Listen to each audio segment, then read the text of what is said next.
to Floral Gossip, my most favourite part of the workshop. Now, we've got Mr Freesia. Yes, looks are deceiving because it looks female, doesn't it? Very dainty and very feminine, a bit like me actually. Now he is fragrant.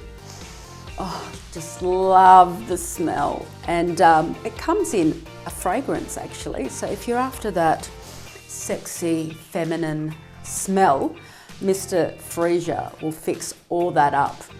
Now, as you can see there, it's got a bit of a crest. Can you see that?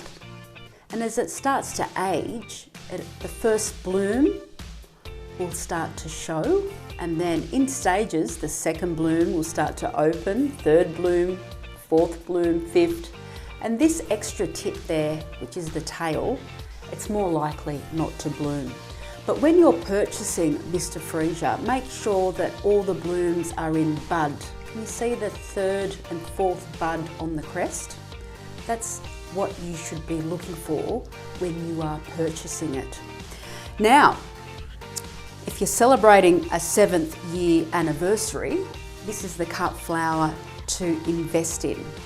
And if you're after the energetic properties, which I love when it comes to cut flowers, Mr Freesia's energetic properties give you healing properties if you are suffering a bad back.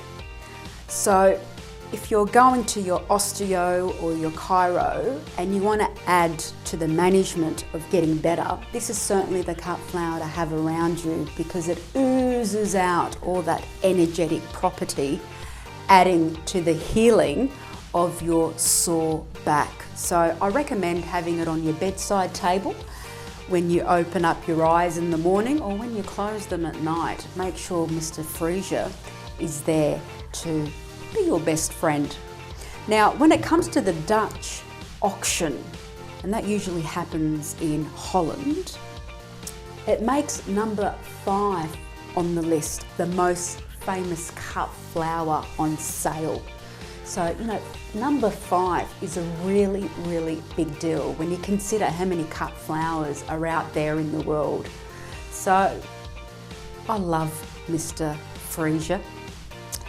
And I want to also remind you that Mr Freesia has a cousin. Yes, all cut flowers have cousins. And I'm going to introduce you to the cousin because we all love relatives and we all love family.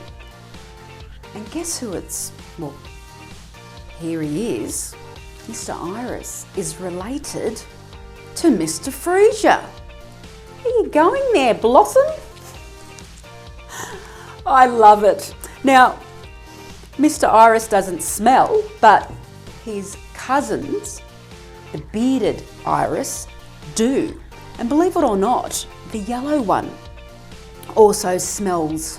But when I say smells, I mean it in a very good way. A very attractive odour, not the ones that some of us possess, bad odour. And on that note, my beautiful blossoms, it's a wrap.